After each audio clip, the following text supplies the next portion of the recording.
Пази ми момчетата. А най-много пази дякона Василевски. Пази ги, защото са малкото човеци. Ако трябва да взимаш, взимай от тия, по-многото, обикновените, изродите, страшливите, неръчителните.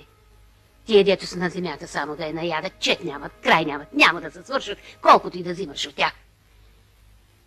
Но на тия малкото не давай да се посяга, защото на тях се крепи света. И когато те си отиват, осиротяват не само майките и децата им, а всичките хора, всичките народи осиротяват.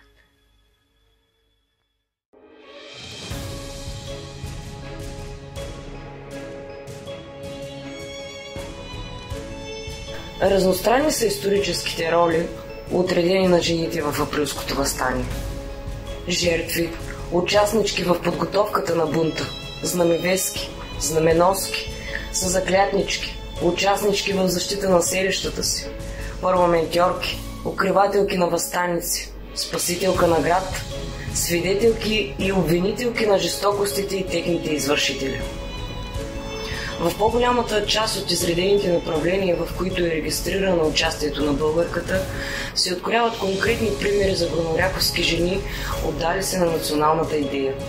Безспорно, в горнооряховската историческа памет изпъкват на първо място името на спасителката на града ни Елена Гранчарова, както и на сподвижничките от женското дружество, изявяващи се като знамевески, участнички в подготовката на въстанието и защитници на селището си, но своето заслужено място имат и тези жени, които пренебрегват личните си трагедии, за да запазят поверителността на делото и сигурността на въстаниците. Героизмът им не би могъл да бъде персонализиран, защото всяка от тях преди всичко е пазител на семейството и неговата единност. И когато този механизъм е заразен и убеден в правотата на преследваната цел, националната независимост, включването на всеки член от фамилията е неизбежно. В революционна Горна Оряховица наличието на такива родове, като Гранчарови, Бендереви, Пантелееви, Бушнакови, обогатяват неговата история, а тя от своя страна разкрасява делата им. Председателката на женското дружество в Горна Оряховица Елена Гранчарова е типичен пример за жената, която успяла да се противопостави на съществуващите порядки и да заяви правото си, наравно с това на мъжете, да вземе дейно участие в наситените с революционен заряд възрожденски процеси. Тя е сред първите в Търновски окръг, която демонстрира завиден стоицизъм и готовност да се отдаде изцяло на просветителската и революционна идея. Тази пламенност, отзивчивост и енергичност спомагат за радушния прием в малко популярния, но заслужил горнооряховски род Гранчарови. Като негов равноправен и уважаван представител, Елена се изявява като една от най-видните горнооряховски общественички в читалището, в новооснованото женско дружество и особено в тайното революционно дело на мъжа си Моско и неговите братя Сидер и Вичо Гранчарови. Волевият и несломим дух и помагат да преодолеят циничното и пренебрежително отношение, тегнещо над женското съсловие и в частност към самата нея. И ако тъмницата е своеобразен символ на робството, а ключовите за нея са от тези, които лежат в нея, по думите на възрожденеца Стоян Заинов, то Елена Гранчарова постепенно се освобождава от своя затвор. Открива разковничето първо за личната си свобода и чувство за принадлежност, надмогвайки патриархалната обреченост на Хаджи Демиевия търновски род, в който властват лъжепатриотство и изменническо поведение. Достигнала личната си свобода, или по-скоро избрала я, възрожденката съзира пътя и за душевната си, посвещавайки се на просветеността на българката и развенчаване на битуващото в обществото вековно презрение към нея и отреденото и досега място в него. Израз и приложимост на основната цел на смелата и непокорна българка за приобщаване на жените към идеите на националната революция са създадените по места женски дружества. Българското женско движение през Възраждането представлява особен интерес поради неразривната му връзка с процесите, протичащи във възрожденското общество и консолидацията на нацията.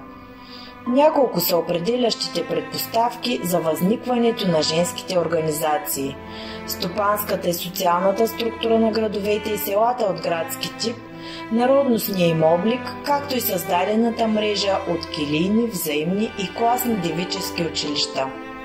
Независимо от забавения темп на развитие на учебното дело в Горнооряховско, негов основен крепител и вдъхновител през Възраждането си остават женските формации.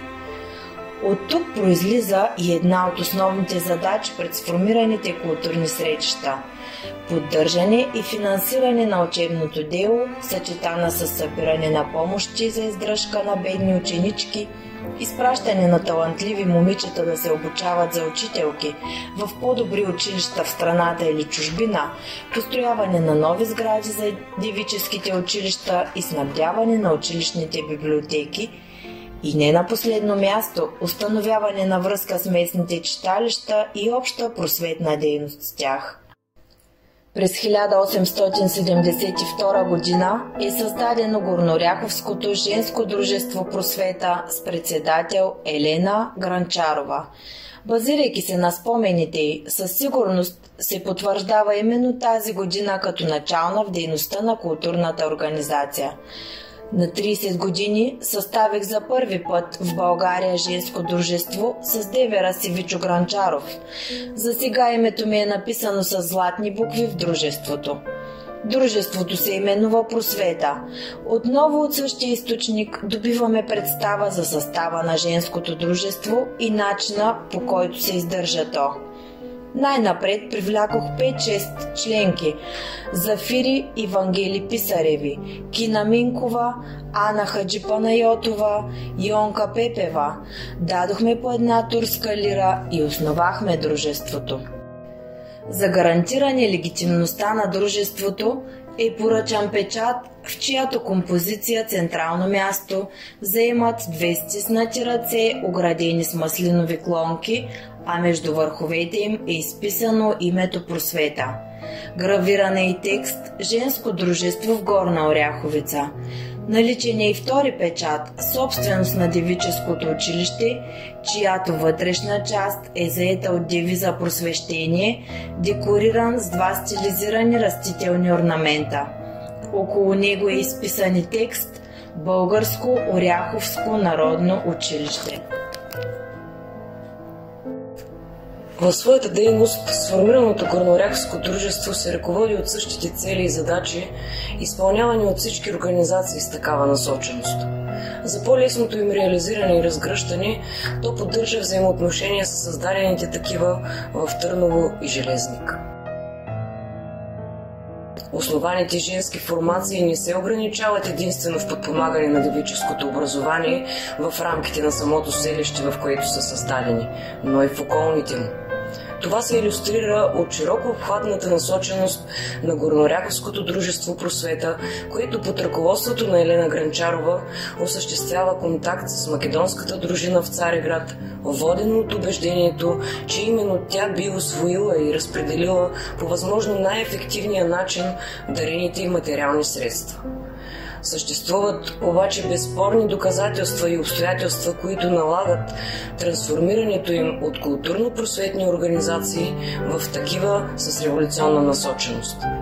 Те се проявяват най-ярко в дейността на Горнооряховската женска формация, която се изгражда и установява документално благодарение на изтъкнати общественици и революционни дейци в областта, сред които и председателят на читалище Напредък Радко Радославов. Тя е една от малкото организации, тясно свързани с революционните комитети през всички етапи. От поддържане на връзки с революционната организация, участие в подготовката и хода на априлската епопея, до подпомагане на пострадалите след погрома на въстанието и дейност по време на освободителната война. Женското дружество в Горна Оряховица се явява основен фактор за навлизане и активно участие на жените в културно-просветния и обществен живот на свободна България. Най-значимият довод, който определя дейността на дружеството и в частност на Елена Гранчарова в подготовката на Априлското въстание е избирането на Търново за първи революционен окръг, както и преместването на центъра му в Горна Оряховица. Именно на него е възложено извезването на знамената за въстаниците. За обединяване усилията на двете организации в името на националната кауза свидетелстват думите на председателката на женското дружество. Аз бях председателка на дружеството, а господин Стамболов председател на комитета в Търновския окръг. Помолиха ме, като председателка на дружеството, да се съединиме с техния комитет. Не се ръководих от никакви авторитети и правила. Святата истина ми бе знамето. Това споделя съвременникът и летописецът на национално-освободителната борба Захари Стоянов. Несъмнено, всеки, който се включва в Априлското въстание, водещо е желанието за свободен и независим живот. Реализирането на този съдбоносен исторически акт е факт благодарение на личности, чието авторитет и уважение са явни, а те от своя страна създават вътрешни правила, които да обединят народа около неговата неприкосновена светиня – знамето. Самата Елена Гранчарова споделя за този момент. Възложиха на дружеството да ушие 3 знамена. На зелен плат златния лъв от една с жълто злато, от другата страна смърт или свобода и венец с бял и биршим обшити. Едното знаме беше за Ловеч, Севлиево, Плевен, Габрово за четите. Второто за Търново, околийските села и Бричево, Бяла черква и други. Трето остана за горнооряховските и търновските чети.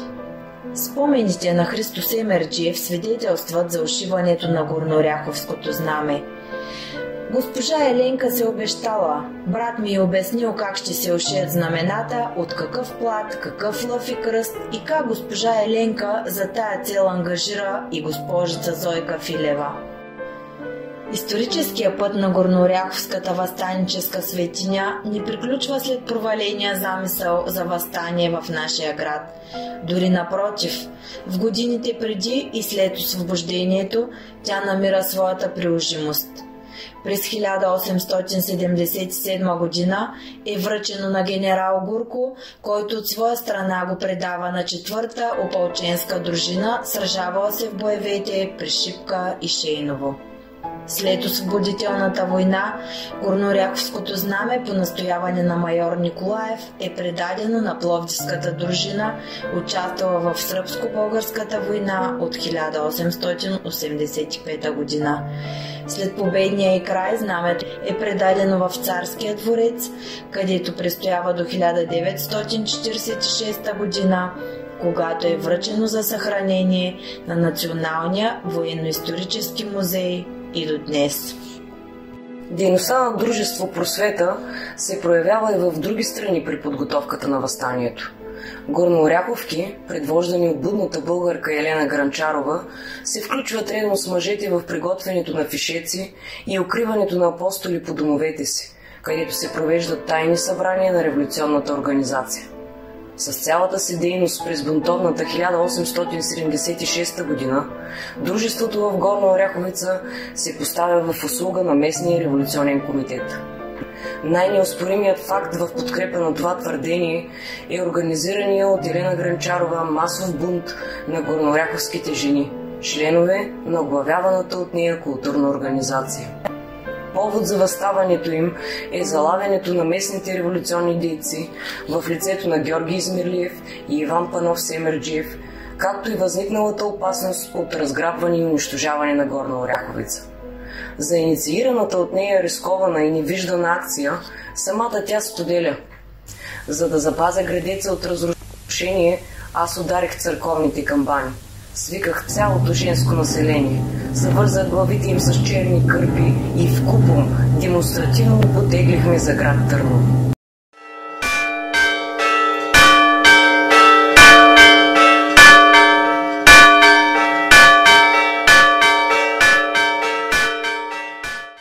Организираните смели горнооряховки се събират в местността Сръпазар, откъдето, водени от Пауна Костадинова Язаджиева и Елена Гранчарова, се отправят към Търново.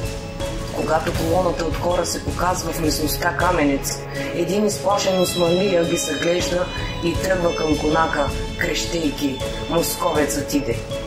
На моста в Асеново мехала разбунтувалите се българки са посрещнати от Реуф паша, кадията, мюфтията и владиката архимандрит Стефан. Един чауш удря Елена в гърдите с приклада на пушката си, а тя не остава безучастна и му отвръща с шамар. Архимандрит Стефан оплашено пита: "Що правиш, Еленко?" "Мене бият и аз бия", отвръща строго тя. След това се приближава до пашата, изтегля сабята му и казва: "Ето ти сабе, изколи ни всички с нея, но не оставяй цигани и черкези да ни палят и градът." Удивен от дързостта и непримиримостта на Елена Гранчарова, турският паша сваля и й подарява златния си пръстен. Основният резултат от смелата й постъпка се изразява в извоюването на 2 роти редовна турска войска, които запазват града от унищожение. Въпреки проваления замисъл за въстание и заради постигнатия успех от Елена Гранчарова, председателствената от нея културна организация продължава да функционира и в последвалата освободителна война. След потушаването на априлското въстание, женските дружества разкриват друго, не по-маловажно направление от своята дейност, а именно всестранно подпомагане на пострадалите българи. На 28 ноември 1876 г. е създадена специална организация в град Горна Оряховица за набиране на волни помощи. Дейността на женските организации обхваща и пострадалите българи от освободителната война и създадените за тяхната грижа военновременни болници. В това си направление за набавяне на необходимите медикаменти Дружество Просвета обединява усилията си с благотворителното дружество Милосърдие в Търново. В горнооряховската историческа памет се пази още един бунт, чието организатор отново е Елена Гранчарова. В случая протестите са предизвикани от настъпилия глад вследствие на непрестанните пагубни военни действия на България по време на Първата световна война. По нейно предложение е изпратена телеграма с основни искания до генерал Протогеров в София, отговарящ за разпределението на храните в страната, който накрая е принуден да дойде при тях, за да ги изслуша и удовлетвори част от исканията. Човечеството постоянно доказва, че не учи уроците на своята история. Затова неизбежно минава през огъня на революцията, за да осъзнае смисъла на жертвите, да преживее насилието, да отрече екстремизма си, да изстрада грешките си и да еволюира. Априлци поемат по този път и със своя патриотизъм и саможертва създават един ненадминат стандарт на хуманизъм, защото националното достоинство на един народ се гради на неговото самоуважение, гради се върху костите на онези, които са живели и загинали за родината.